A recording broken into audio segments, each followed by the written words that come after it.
Stop for a moment, just one moment. Ask yourself an honest question. Are you truly at peace? Deep inside, in that quiet place where no one else can reach, are you really calm? Or is it the same noise inside you that everyone else has? The same restlessness, the same anxiety, the same questions that never seem to find answers? Today, we're going to talk about something that most people spend their entire lives searching for. The kind of strength that doesn't need to shout. The kind of power that doesn't need to prove itself. The kind of peace that remains unshaken even when everything around you is falling apart. If you've ever felt overwhelmed by the past, if you've ever been paralyzed by fear of the future, if you've ever wondered why you have so much yet feel so empty inside, this is for you. And if these words resonate with you, take a moment to like this video, share it with someone who needs to hear this, and subscribe so you don't miss what's coming next. Let's begin. The great physicist Richard Feynman once said, "In one glass of wine, the entire universe is hidden." What he meant was that if you look deeply enough, even the smallest thing contains infinite depth. But here's the problem. Most of us don't know how to look deeply. We're too busy looking backward, too busy carrying the weight of yesterday. The mistakes we made, the pain we felt, the people who left, the words that were said. We carry all of it, every single day, wondering why our shoulders ache. Think about this for a second. If you had to carry a heavy backpack everywhere you went, how far would you get? You'd be exhausted, right? That's exactly what we're doing. We're carrying yesterday on our backs and wondering why we can't move forward.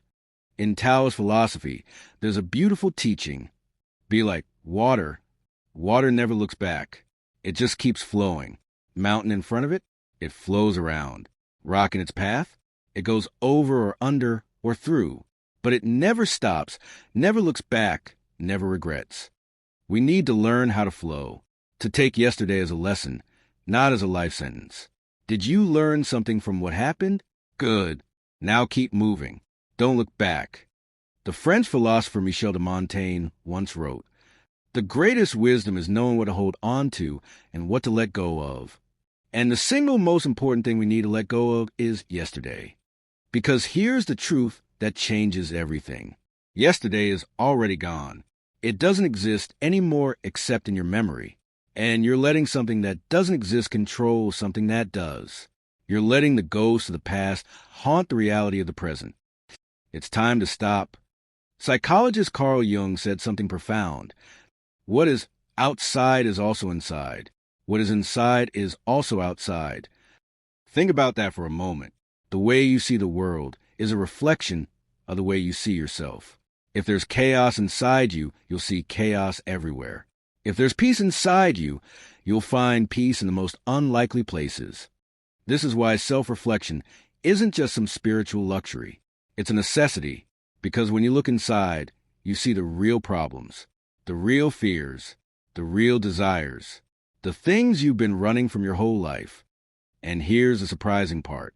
When you finally see what's inside, the outside world becomes much less frightening, because you realize that the real battle was always internal. The outside is just a mirror. So do one thing today. Sit alone for 10 minutes. Close your eyes. Look inside. What's there? What does it feel like? Peaceful or chaotic? Clear or cloudy? This is where the journey begins. Meeting the person you've been avoiding your whole life. Sun Tzu wrote in The Art of War, "The greatest victory is the battle won without ever fighting." But winning without fighting requires something that most people don't have. Patience, the ability to wait, the wisdom to know when to move and when to stay still. We live in a world that wants everything now. Instant success, instant money, instant recognition. But here's what we forget. What comes fast leaves fast. What's built slowly lasts. Look at a bamboo tree. The first year, its roots spread underground. Nothing visible above. Second year, same thing. Third year, still nothing. People laugh, say it's useless. But the fourth year, it shoots up rapidly because its foundation is finally strong enough. We need to build our foundations. Be patient. Trust that things will work out in their own time. Decisions made in haste are usually wrong. Decisions made with patience are the ones that last. If these ideas are resonating with you, don't stop now. Keep listening. And if you haven't already, hit that like button. It helps more people find this content. Most people are terrified of being alone. They think being alone means being lonely, means being unwanted, means being nothing. But here's the truth. Being alone and feeling lonely are two completely different things. Being alone is a state. Loneliness is a feeling. And that feeling, it's not something to run from. In solitude, we meet ourselves. In solitude, we hear our own voice for the first time. In solitude, we ask the questions that get drowned out in the crowd. People who don't know how to be alone become dependent on others. Their happiness depends on others. Their confidence depends on others. Their peace depends on others. And when others aren't there, they fall apart. But people who know how to be alone, their happiness comes from within. They don't expect anything from others, so they're never disappointed. They're complete by themselves, so they don't desperately need anyone else. That's real strength. That's real freedom. I'd love to hear from you. What's your relationship with being alone? Do you embrace it or avoid it? Drop a comment below and share this video with someone who needs to hear this message. This next part might feel a little heavy, but stay with me. The Roman emperor and philosopher Marcus Aurelius wrote, "Live each day as if it were your last. Never hurry, never rest, never pretend." It sounds dark, I know, but it's actually the most liberating teaching there is. When we accept that one day this will all end, suddenly every moment becomes precious. The small things stop mattering so much. What truly matters rises to the surface. If today were your last day, would you be living the way you're living right now? Would you be doing the same work? Would you be with the same people? Would you be thinking the same thoughts? These aren't questions to scare you. They're questions to wake you up. They show us where we're wasting our time. What we're worried about, that doesn't actually matter. Remembering death isn't depressing. It's the greatest motivator there is. It tells us that now, this very moment, we need to live fully, completely, with everything we have, because we don't know if tomorrow will come. In today's world, we have everything, and yet we're not happy. More money, more things, more comforts, but no peace. Why? Because we've forgotten what simplicity means.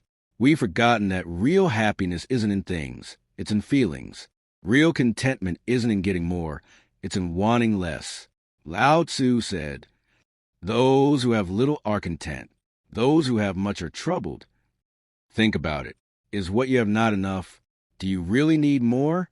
Or is it just greed dressed up as ambition? Simplicity doesn't mean poverty.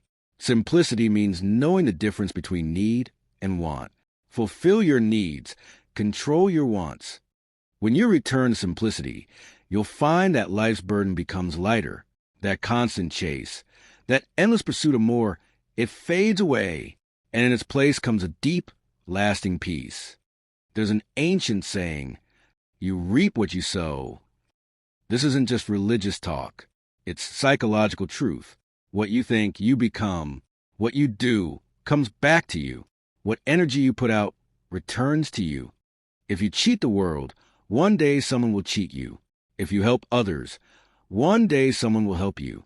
If you think negatively, negative things will happen.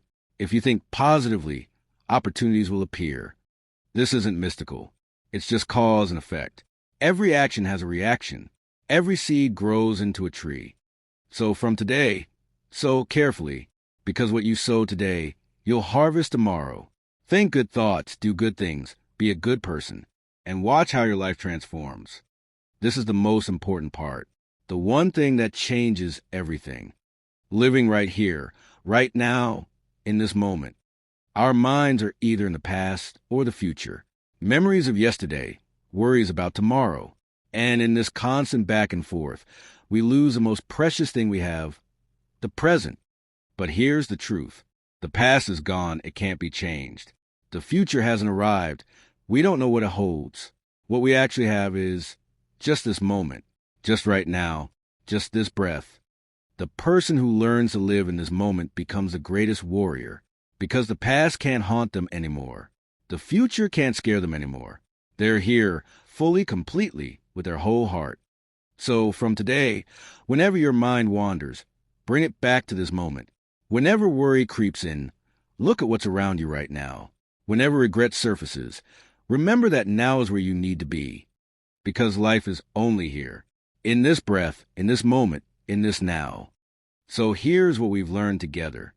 We've learned to let go of yesterday. We've learned to look inside ourselves. We've learned that patience is real strength. We've learned not to fear being alone. We've learned that remembering our mortality wakes us up. We've learned that simplicity brings peace. We've learned that what we put out comes back.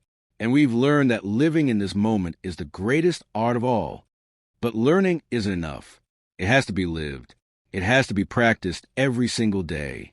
Because knowledge stays in books. Experience becomes part of who we are.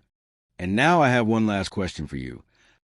Now that you know all of this, what will change? Tomorrow morning when you wake up, who will you be? The same person you've always been? Or someone new, someone calm, someone powerful? The answer is inside you, and that's where it all begins. If this audiobook inspired you, if it awakened something inside you, hit that like button, share it with your friends. And yes, subscribe to the channel so more of these messages reach you. Take care of yourself. Stay calm. Stay strong. And always remember, the greatest power isn't out there. It's right here inside you.